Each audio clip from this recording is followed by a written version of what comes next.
everybody. BJ here from Yard Breather Outdoors. It is February 11th, 2025.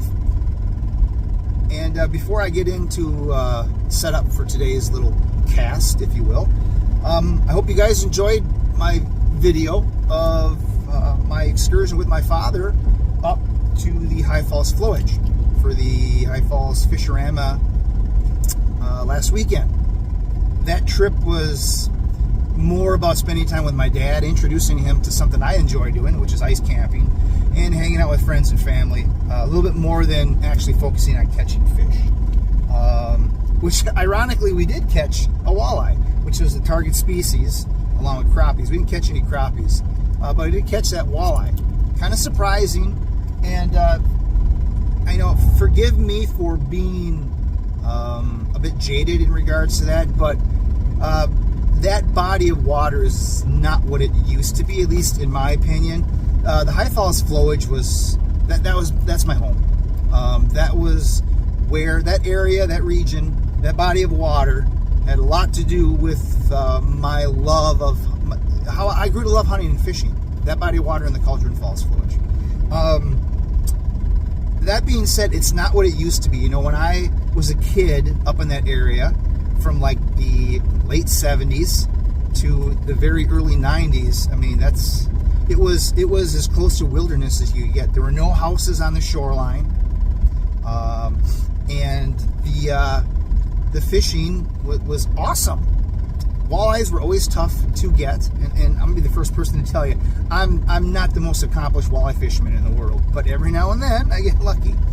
And I remember my dad would tell me when we were little, 6 or 7 years old, when we go visit my grandparents, you know, after dark, we'd be at my grandparents, and my mom and dad, my aunts and uncles, and they'd all go down to like Boat Landing 6 or Twin Bridge Park, and they'd have a spotlight, and they shine in the water, and it would just be eyes all over the place from spawning walleyes.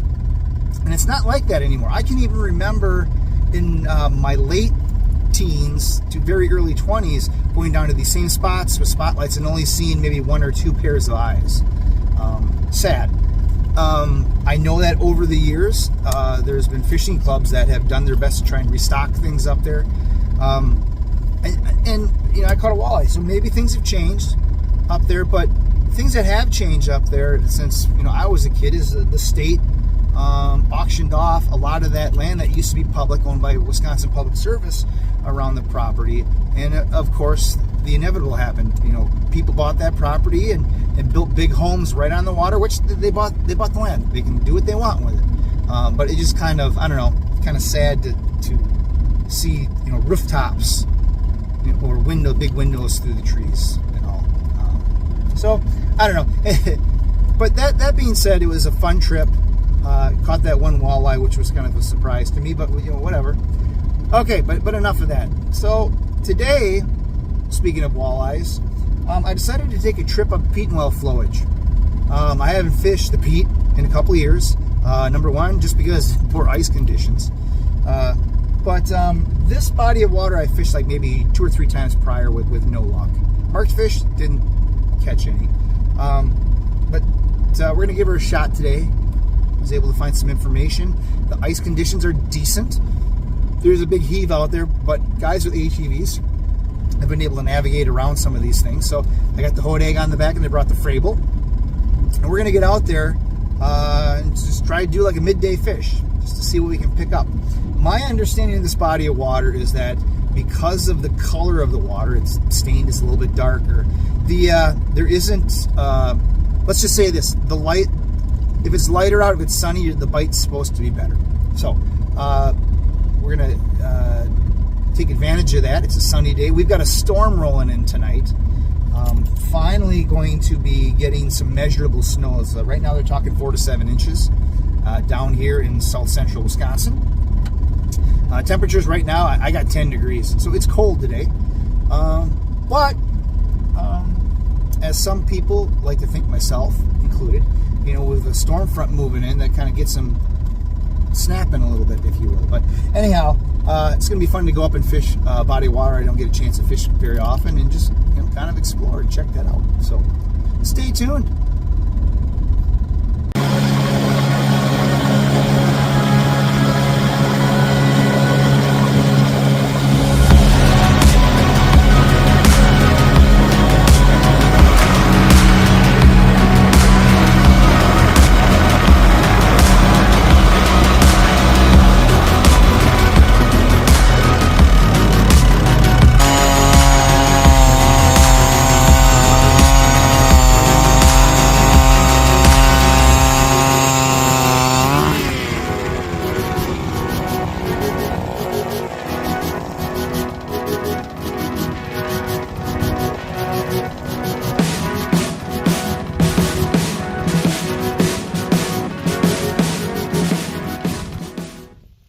instead of trebles.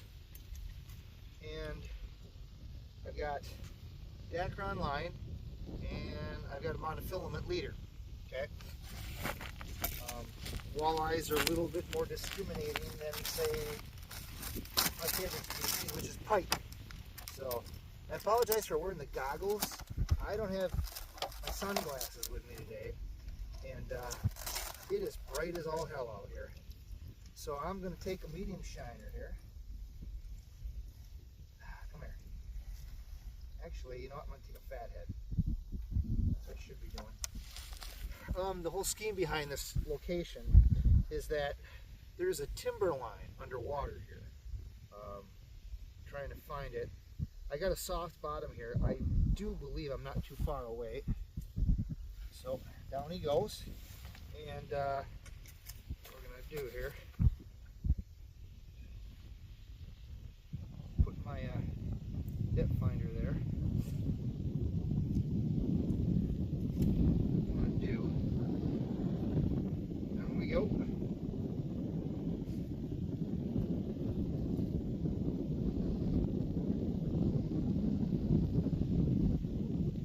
Hit the bottom. What I want to do, yeah, I can definitely feel the stickiness there.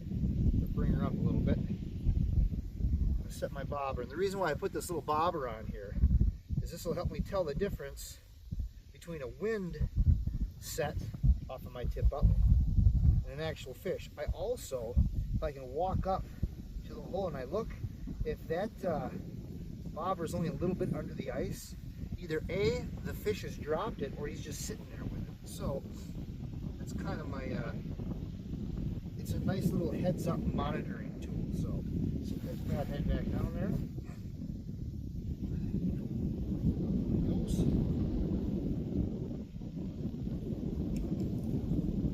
It's cold today. Like I said, it's about 9 degrees last time I checked, but it's funny how you get right up in the sun and everything warms right up. You can see by the line here that it doesn't take very long for this line to freeze up.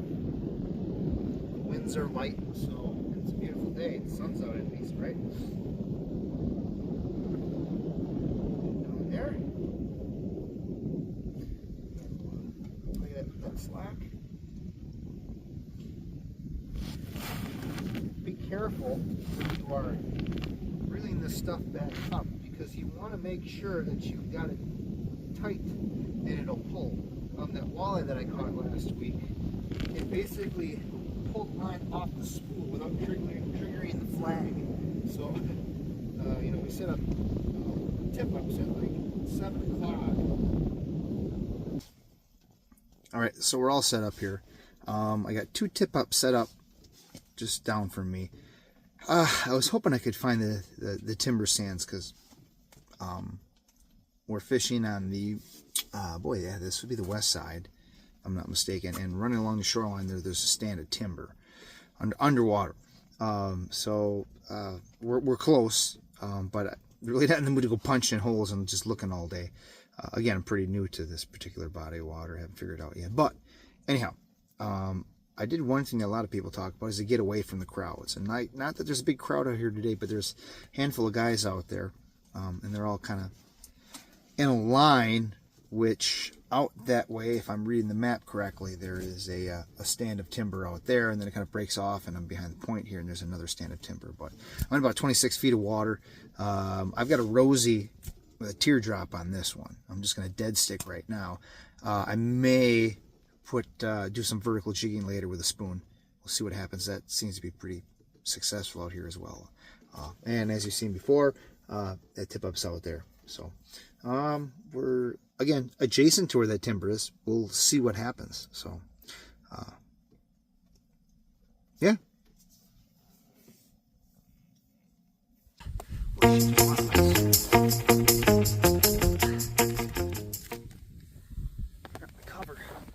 The bobber is sitting down there. It may have let it go, I'm not certain.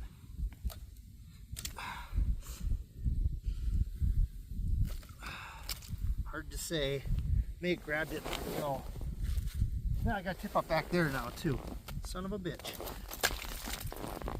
Nothing's there. We'll kind of come back to that one, but let's go over here. There it is. Light pressure. I feel like there's something on it. Nope. Oh, I let go. Huh. Something did have it. I'm wondering if coming up with the four-wheeler spooking them. That fish is still there. Let's get you back in the water. Damn it. Alright, down we go. Fuck.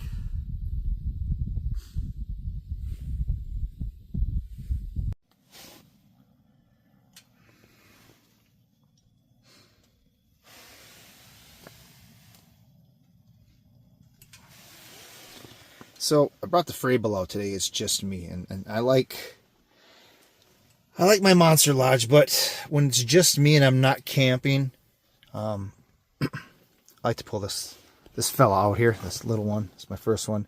It's a thermal top, which I don't know. Most of the time it's kind of pointless. It's not insulated on the sides, but it's perfect for me. Just go out here and make a day trip of it. Less hassle. So that's one of the beauties this whole setup. Got something there. I don't know if I'm at the right level or what for him. Come on now.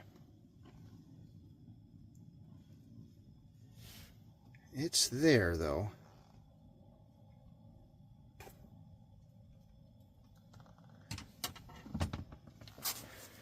This one caught me off guard here, but we got one. Come here.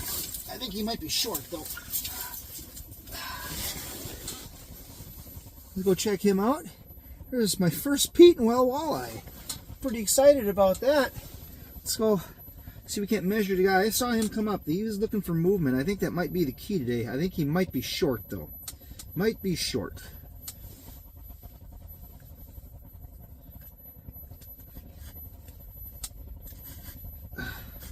Got him good. I'm on a roll. This here's got this little growth on the side of him. I don't know if you guys can see that or not.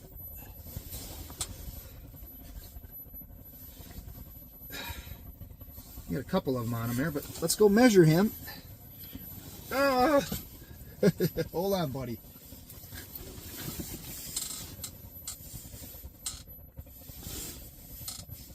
There he is. Oop.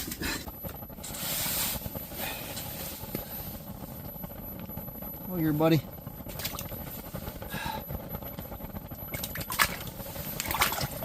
All right.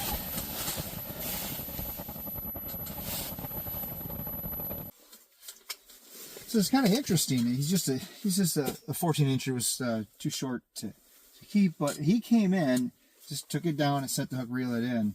You know, I've had a number of fish come swimming through and really not look at it much. And I was dead sticking, just letting it sit there. But as soon as I got some movement, it got got in and got after. So I think movement's going to be the key here. I'm going to give this a little bit more of a try. And I think what I may be doing is putting a spoon on here a little bit, or just keep jigging one or the other. I don't know. Why change if it's not broken off this little teardrop? I got him. So unfortunately, I didn't have the camera all set up and ready to go either. Of course, go figure, right?